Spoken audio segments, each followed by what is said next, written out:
CTV family. Ekse live.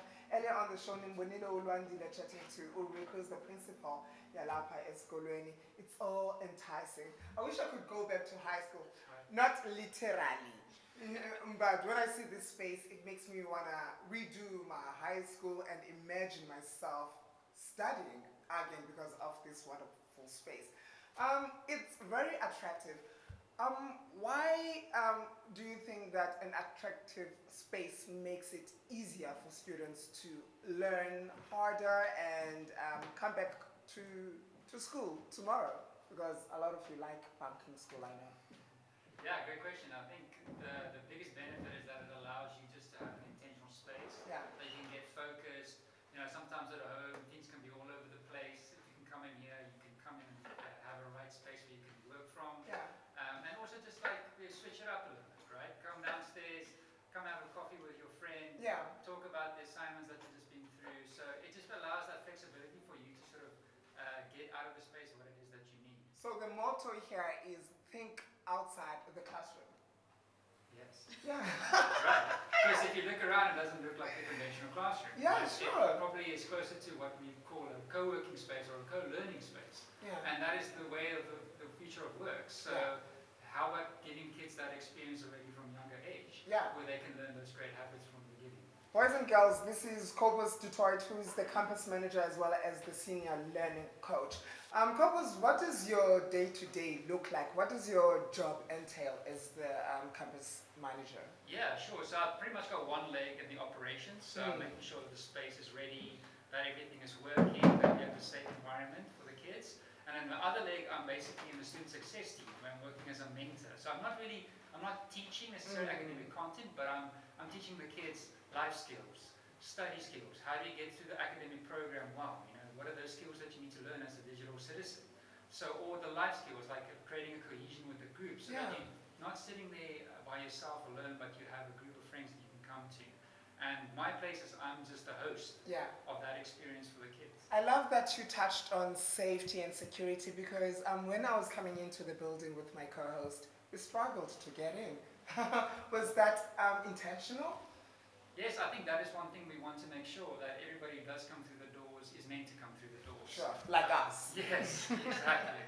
So I think that's basically, we want to make sure that everybody is safe inside. We have academic hours, that means that you can only stay inside. But we also want you can use the outside garden. There's a beautiful walkway that you can go through. So we have a very sophisticated system actually for access control, which actually already checks your temperature. It's a facial recognition system. So we keep track of security and attendance records through the whole process as well. Yeah, I was so excited to come through today because I had hopes of meeting the students, but because of the Department of Education and pushing the date of the opening of the schools to the 15th of February, we couldn't, but we will be coming back so that we can have a little chat with them. But when they come through on the 15th of February, what can the students expect on their first day of school? Yeah, a very warm welcome first of all. And a sort of a ticket into the community. And I think what I'm wearing around my neck here is an access card. So we will have a welcome ritual, which will basically welcome them into the community. So we can still bring in these little things in the way that we have our lifestyle and our living over here.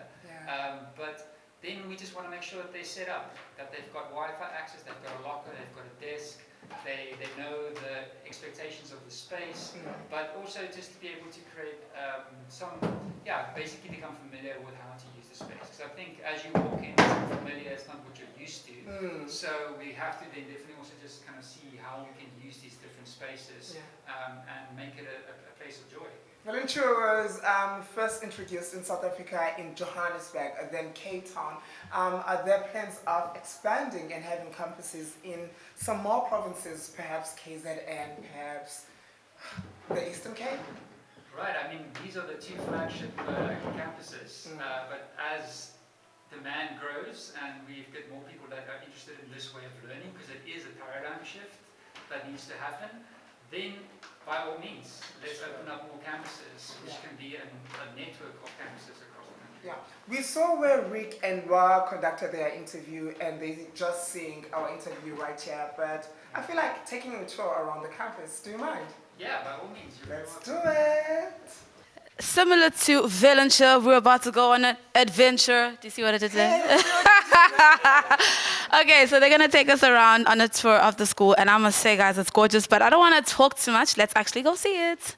Let's go. So what is this area? So this is what we call the multi-purpose space. This is where you can see there's a bit of a bar area over here. Well, that's also where they're going to have their lunch served. And then there's a big dining table over there as well, where we will have our lunch together. So it's a real space where you can just kind of get to know and just catch up on anything. Now, when you say lunch served, are they getting food from the campus?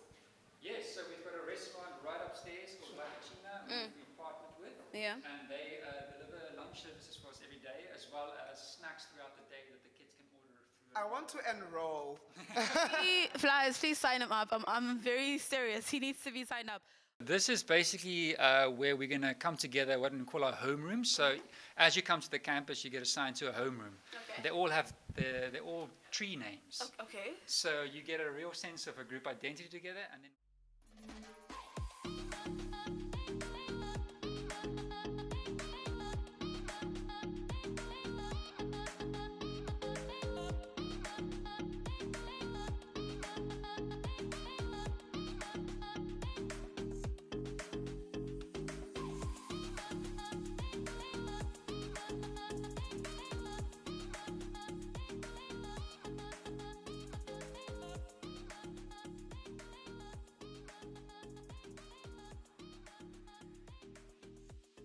We're Here back. we are, and today we've got the man of the moment, Oh, the yes. founder, the CEO of Valenture Institute, Rob Peter. Yeah. Quite a busy guy, that's why you didn't see him that other day. Yes. But we've got him now. We've launched him down and we decided this is the time we're going to speak to him today. Do you know what I suspect? Okay. He was busy having dinner parties.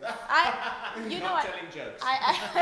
Exactly, I agree. But other than that, you were also busy doing many things like creating and being the founder and CEO of this incredible institute. Now, I want to find out, how did this idea start about? Because I mean, it was launched before COVID, so it wasn't because COVID-19 hit. Then you were like, okay, this is a great idea. Yeah. But it was built way before that. So can we just dive into that conversation? Yes, I've been lucky enough to be in online education for a long time. My brother and I had previously started a business called Get Smarter, working together with amazing universities. London School of Economics, UCT, Harvard, Stanford, many more. We've actually educated just over 200,000 students from 154 countries around the world now, which is just amazing. Off the back of that, I realized that there was an immense opportunity to start an online high school. And so back in 2019, we launched the Valenture Institute, and we had our first intake in January of 2020, and then of course COVID hit in March. So it was an interesting time to be in online schooling. Yeah.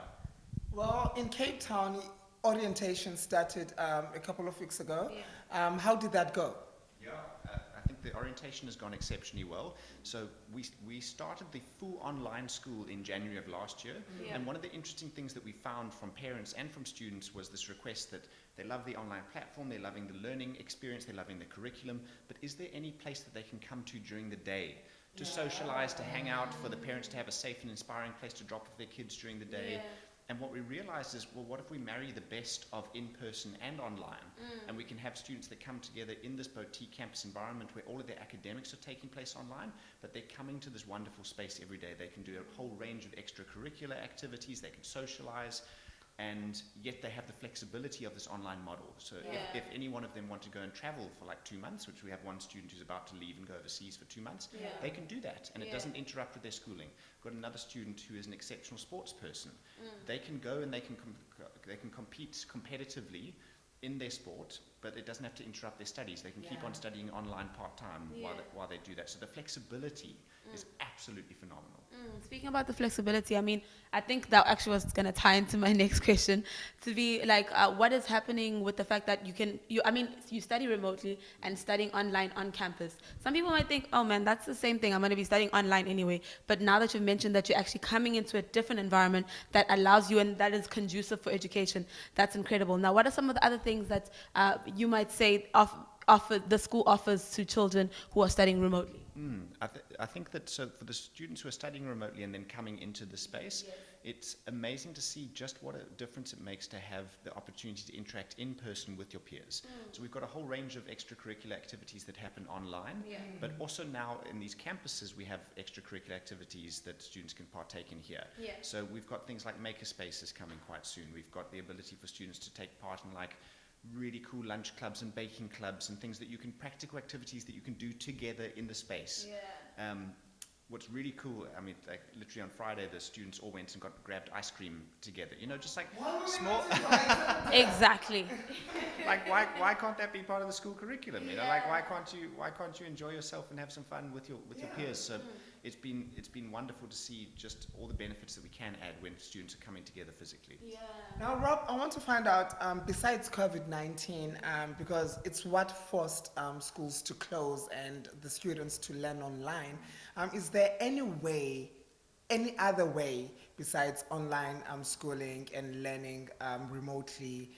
Is there a way that COVID-19 has changed the shape of education? I think it's a really good question, and one of the biggest things that I've found is that it's forced all of us as educators and as school leaders to have to think differently. We've gotten so used to doing things the same way for a very long time, and the result is that schooling hasn't actually changed that much over the last few decades, actually. And I think one of the biggest benefits, if we can look for the silver lining of COVID-19, it's been that there's been a fundamental shake-up to our education industry. And yes, part of that is going to mean that more education is taking place through technology, but I think it's also going to mean that we step back and we think differently about how we're educating our students.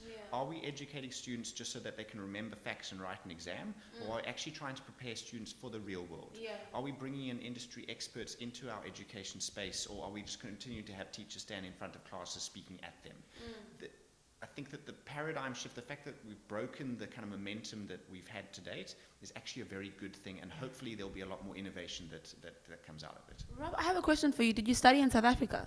I actually studied music initially in South Africa. I then did my master's in online and distance education overseas. Yeah, and I wanted to just find out from that, because I mean, this curriculum is so amazing that you can be recognized by not just universities in South Africa, but all over the world. So why is that important to you, to actually be able to provide an education where people say they've set the bar, I can go study in Harvard if I wanted to, I can go all over the world, and it will be recognized? I think that we're entering an increasingly globalized economy, and even things, I mean, one of the amazing things that's happening right now is that you can be part of a global workforce. You can still be living in South Africa but working for a company in the States, in the UK, in the Philippines. It's amazing that actually where you find yourself living is not necessarily linked to where you study or where you work. And so for me, if you put that whole picture together, what we want to give South Africans is the opportunity to make sure that they can increase their chances of studying, say, online with Harvard. Or if they've got the means to actually get over there and to study with Harvard. And then potentially get jobs in other parts of other parts of the world and so on. And so for me, the more we can open up opportunities for students, the better for them. Well, there are chances that the person that is watching right now, it's their first time that they hear about an institution that is like this, and it speaks to them and they want to hop on and get this kind of education. Are they too late? They are almost too late. So if you get hold of us very, very quickly, if you jump onto www.valentureinstitute.com, you'll be able to find a range of ways to contact us. You can contact our friendly admission staff. You can start submitting an application form. But we are closing we literally have a 2-week window left for our January application. And you'll need to get on it very quickly. So please go to www.valentureinstitute.com. It's our second time here, and the next time that we come, We're going for ice cream. We're going for ice cream. We're going for ice cream. But what sort of feedback do you know for sure that we're going to get from the learners? From the learners, I think that I think and I hope that you will get the feedback that students have made a lot of friends.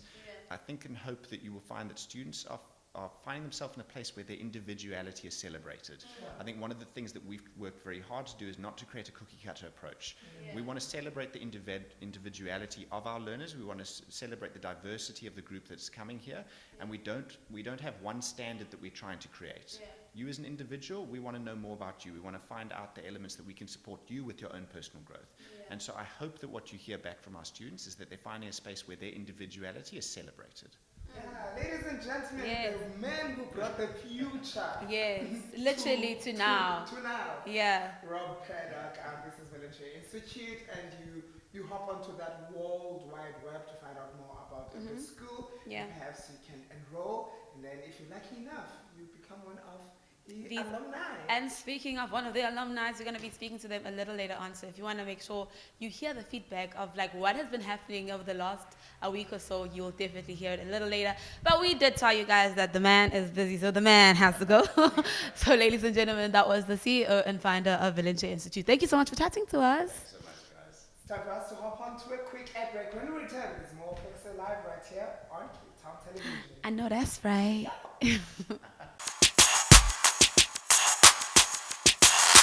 CTV family.